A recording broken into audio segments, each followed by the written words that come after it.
আসসালামু আলাইকুম। আজকে আমরা দেখব জেড ট্রান্সফরমেশনের আরেকটি টপিক। আগের ভিডিওতে আমরা দেখেছিলাম একটা ফাংশন যখন দেওয়া থাকে তখন কিভাবে জেড ট্রান্সফরমেশন করতে হয় এবং সেখান থেকে কিভাবে রিজিয়ন অফ কনভারজেন্স নির্ণয় করতে হয়। আজকে আমরা দেখব যখন একটা সিরিজ দেওয়া থাকবে অর্থাৎ ইন্ডেক্সের ভ্যালুগুলো যখন দেওয়া থাকবে তখন আমরা কিভাবে সেখান থেকে জেড ট্রান্সফরমেশন করব এবং সেখান থেকে কিভাবে বুঝবো হচ্ছে আমাদের যে রিজিয়ন অফ কনভারজেন্স সেটা কি হবে। তাহলে আমরা হচ্ছে সরাসরি উদাহরণে চলে যাই। যদি হচ্ছে এরকম লেখা থাকে যে x of N is equal two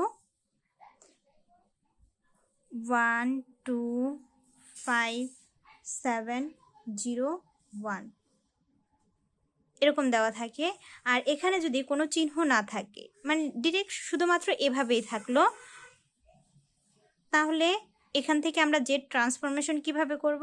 এর মানে হচ্ছে কি, এটা হচ্ছে 0 ইন্ডেক্সের জন্য এই ভ্যালুটা, 1 ইন্ডেক্স 2 3 4 5 এই ইন্ডেক্সে হচ্ছে এই ভ্যালুগুলো দেওয়া আছে।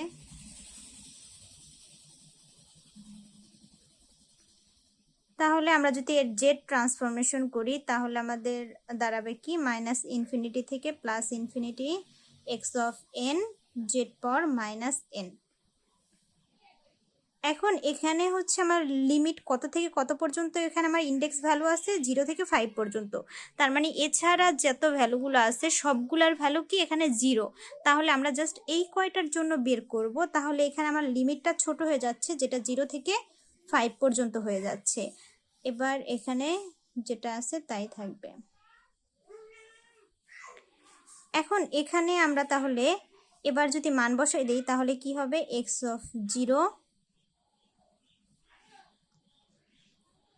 জেড পাওয়ার 0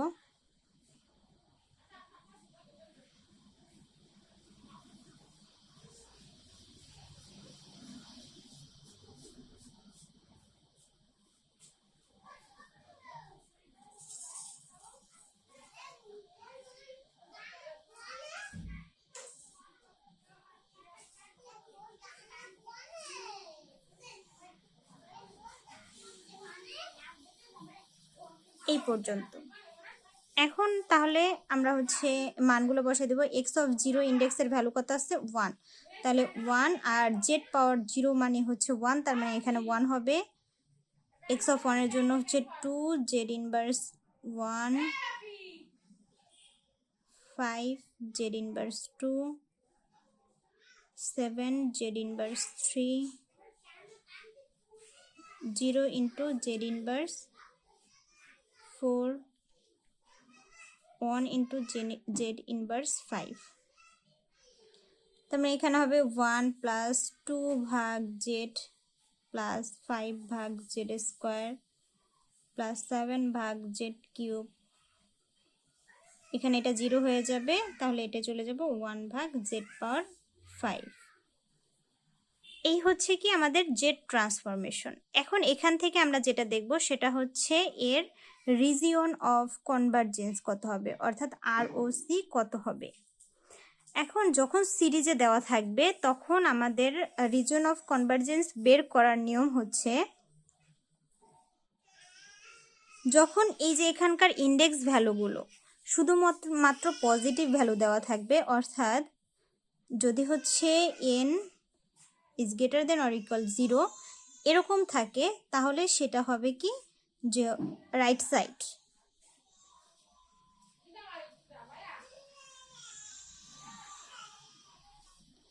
তাহলে লেফট সাইড হওয়ার শর্ত কি, লেফট সাইডের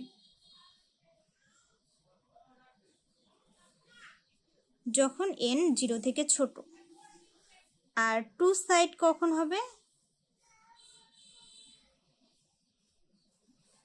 যখন এইটা এবং n দুইটাই উপস্থিত থাকবে। এখন আমাদের যে ইন্ডেক্স ভ্যালু সেখানে আছে কি 0 থেকে শুধুমাত্র পজিটিভ ভ্যালু আছে, তাহলে এই যে এই সিরিজের জন্য আমরা বলতে পারি যে এর আরওসি হবে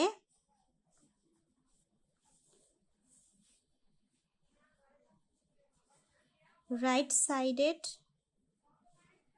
অর্থাৎ এখানে z ইজ ইকুয়াল টু 0 এটা হবে।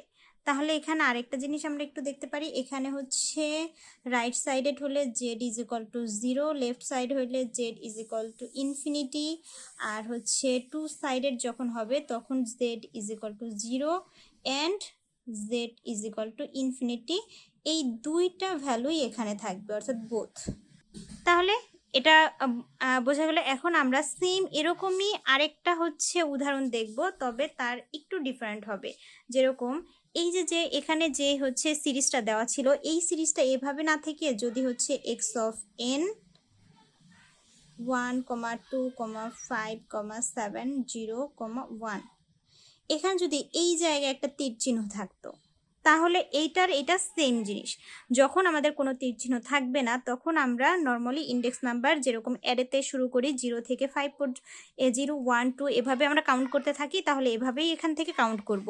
আর যদি অ্যারো চিহ্ন এখানে থাকে, তাহলে অ্যারো চিহ্ন যেখানে থাকবে সেখান থেকে আমার 0 শুরু, তার ডান পাশে পজিটিভ ভ্যালু এবং তার বাম পাশে নেগেটিভ ভ্যালু হবে। তাহলে এখানে এই জায়গায় হচ্ছে 0 থেকে শুরু, বাম পাশে কোনো ভ্যালু নাই, ডান পাশে যেগুলো আছে সব পজিটিভ ভ্যালু হবে। এখন এখানে না থেকে যদি এইটা হচ্ছে এখান থেকে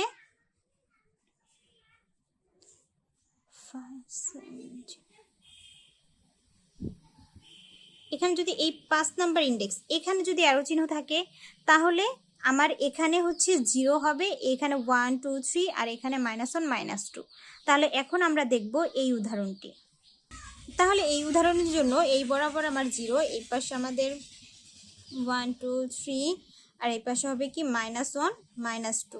তাহলে এই আমার ইন্ডেক্স ভ্যালু, এখান থেকে আমাদের বলা যাচ্ছে এক্স অফ -2 এর জন্য 1, এক্স অফ -1 এর জন্য হবে 2, এক্স অফ 0 এর জন্য 5, আবার এক্স অফ 1 এর জন্য 7, এক্স অফ 2 এর জন্য 0, এক্স অফ 3 এর জন্য 1। তাহলে আমরা জেড ট্রান্সফরমেশন যদি করি,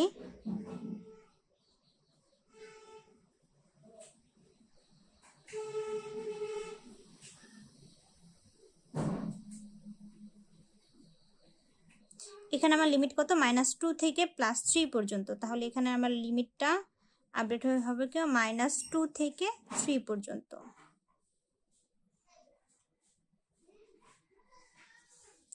তাহলে এখন এখানে আমরা ইন্ডেক্স বসাই দেই, আর এখানে জেড এর পাওয়ার -n, তার মানে মাইনাস আর -2 বসালে +2 হয়ে যাবে।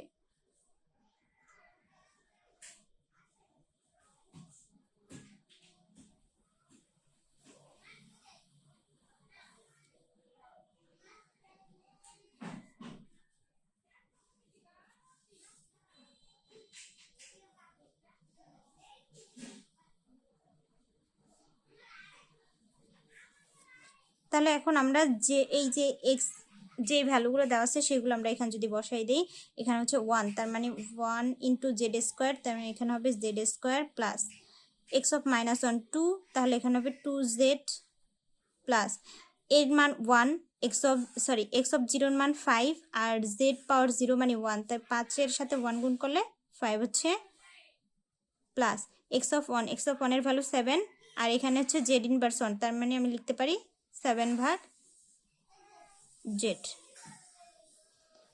আর এক্স অফ 2 এর ভ্যালু কত, 0।